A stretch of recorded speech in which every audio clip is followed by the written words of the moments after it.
আপনি তো ভাইরাল, এই কথাটা প্রথম কার মুখ থেকে শুনছেন?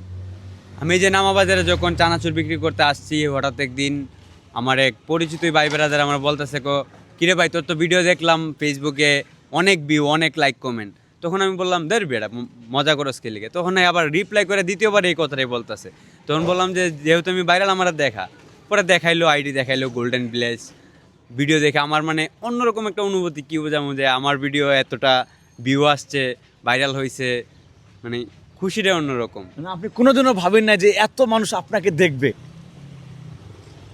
এটা মানে আমার ভিতর থেকে কোনো সময় আসে নাই যে আমি এতটা ভাইরাল হইতে পারবো, এরকম কোনো চিন্তা এটা ভাবনা। এটাই আল্লাহর একটা যে কার ভিতর কি আছে এটা আল্লাহ পাক ছাড়া কেউ জানেন, এবং মানে কার ভিতর কি দিছে।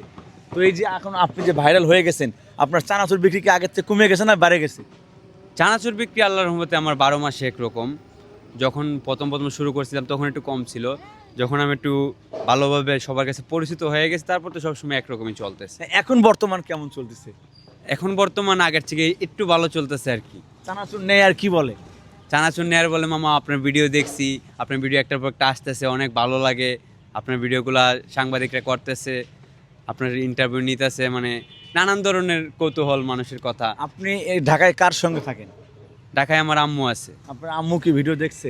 আমার আম্মুর আমি নিজে দেখাইছি, আমার আম্মু অনেক খুশি হয়েছে, যা বলার মতো না। আচ্ছা আচ্ছা। একটা তার ছেলের ভিডিও ভাইরাল হয়েছে, মানে সে সেলিব্রিটিরও ঠিক মতো বলতে পারে না, বলে যে সেলিব্রেটার। আমার ছেলে সেলিব্রেটার। তাই না? আপনার মা বলে? আমার ছেলে সেলিব্রেটার। আসলে গ্রামের মানুষ একটু সহজ সরল হয়তো, আসলে ওনারা এত কিছু বোঝে না। তো যাক, মামার জন্য শুভকামনা। মামার ভিডিওটা রাতারাতি প্রায় 50 লাখ থেকে 1 কোটি মানুষ দেখছে। আর সবাই আমার আম্মুর জন্য দোয়া করবেন। আমার আম্মু অনেক অসুস্থ, উনি দীর্ঘ কয়েকদিন ধরে একটা রোগে ভুগতেছেন।